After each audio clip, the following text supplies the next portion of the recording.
I know the British people do not want to close the doors, but until we restore order and control, those who seek to divide us will grow stronger. In recent years, asylum claims have hit a 40-year low. And now, across Europe, countries are tightening their systems in similar ways. We must act too. We will do so by making refugee status temporary, not permanent. A grant of refugee status will last 2.5 years, not 5. It will be renewed only if it is impossible for a refugee to return home. Permanent settlement will now come at 20 years, not 5. I know this country welcomes people who contribute, and for those who want to stay and are willing and able to, we will create a new work and study visa route solely for refugees, with a quicker path to permanent settlement. To encourage refugees into work, we will also consult on removing benefits for those who are able to work but choose not to. Outside of the most exceptional circumstances, family reunion will not be possible, with a refugee only able to bring family over if they have joined a work and study route and if qualifying tests are met. While over 50,000 were granted refugee status in the last year, more than 100,000 claimants and failed asylum seekers remain in taxpayer-funded accommodation. And we know that criminal gangs use the prospect of free bed and board to promote their small boat crossings. We have already announced that we will empty asylum hotels by the end of the Parliament, and we are exploring a number of large military sites as an alternative. We will now also remove the 2005 legislation that created a duty to support asylum seekers, reverting to a legal power to do so instead. While we will continue to support those who play by the rules, those who do not, be that through criminality or antisocial behaviour, can have their support removed. We will also remove our duty to support those who have a right to work. It is right that those who do receive support pay for it if they can. So those with income or assets will have to contribute to the cost of their stay. This will end the absurdity that we currently experience, where an asylum seeker receiving £800 each month from his family and who had recently acquired an Audi was receiving free housing at the taxpayer's expense, and the courts judged that we could do nothing about it. Mr. Speaker, these measures are designed to tackle the pull factors that draw people into this country. But reducing the number of arrivals is just half of the story. We must also enforce our rules and remove those who have no right to be here. This will mean restarting removals to countries where they have been paused. In recent months, we have begun voluntary removal of failed asylum seekers to Syria once again. However, there are still many failed asylum seekers here from Syria, most of whom fled a regime that has since been toppled. Other countries are planning to enforce removals, and we will follow suit. Where a failed asylum seeker cannot be returned home, we will also continue to explore the possibility of return hubs, with negotiations ongoing. We must remove those who have failed asylum claims, regardless of who they are. Today, we are not removing family groups, even when we know that their home country is perfectly safe. There are, for instance, around 700 Albanian families living in taxpayer-funded accommodation, having failed their asylum claims. This is true despite an existing returns agreement, and that Albania is a signatory to the European Convention on Human Rights. So we will now begin the removal of families. Where possible, we will encourage a voluntary return, but where an enforced return is necessary, that is what we will do. Where the barrier to a return is not the individual, nor the UK government, but the receiving country, we will take action. I can announce today that we have told Angola, the Democratic Republic of the Congo, and Namibia that if they do not comply with international rules and norms, we will impose visa penalties on them. And I am sending a wider message here. Unless other countries heed this lesson, further sanctions will follow.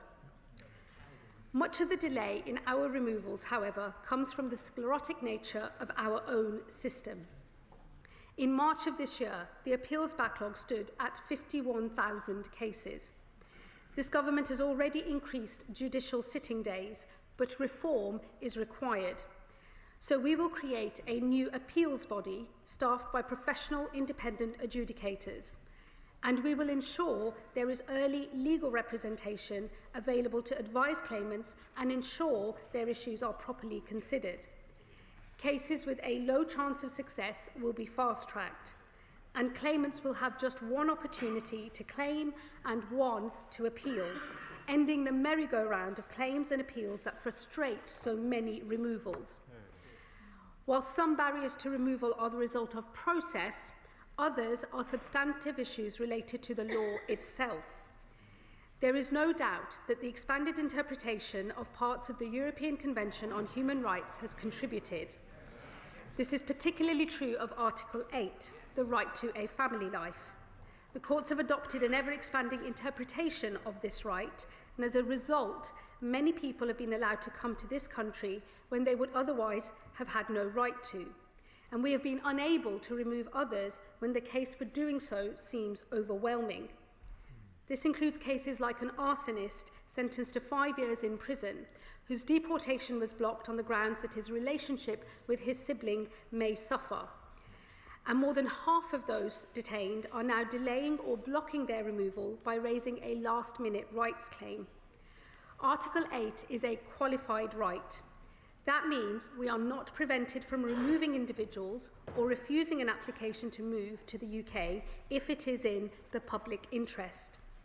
To narrow Article 8 rights, we will therefore make 3 important changes in both domestic law and our immigration rules. Firstly, we will define what exactly a family is, narrowing this down to parents and their children. Secondly, we will define the public interest test so the default becomes a removal or refusal, with Article 8 rights only permissible in the most exceptional circumstances. Thirdly, we will tighten where Article 8 claims can be heard, ensuring only those who are living in the UK can lodge a claim rather than their family members overseas, and that all claims are heard first by the Home Office and not in a courtroom. We will also pursue international reform of a second element of the European Convention, the application of Article 3, the prohibition on torture and inhuman, degrading treatment or punishment. We will never return anyone to be tortured in their home country. But the definition of degrading treatment has expanded into the realm of the ridiculous. Today we have criminals we seek to deport, but discover we cannot because the prisons in their home country have cells that are deemed too small, or even mental health provision that is not as good as our own. As Article 3 is an absolute right, a public interest test cannot be applied. For that reason, we are seeking reform at the Council of Europe, and we do so alongside international partners who have raised similar concerns. But it is not just international law that binds us. According to data from 2022, over 40% of those detained for removal claimed they were modern-day slaves. This well-intentioned law is being abused by those who seek to frustrate a legitimate removal. So I will bring forward legislation that tightens the modern slavery system to ensure that it protects those it was designed for and not those who seek to abuse it. Taken together, Madam Deputy Speaker, these are significant reforms. They are designed to ensure our asylum system is fit for the modern world and that we retain public consent for the very idea of providing refuge. We will always be a country that offers protection to those fleeing peril, just as we did in recent years when Ukraine was invaded, when Afghanistan was evacuated, and when we repatriated Hong Kongers. For that reason, as order and control is restored, we will open new, capped, safe and legal routes into this country. These will make sponsorship the primary means by which we resettle refugees, with voluntary and community organisations given greater involvement to both receive refugees and support them. working within caps set by government.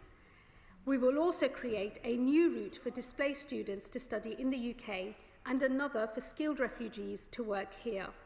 And of course, we will always remain flexible to new crises across the world as they happen.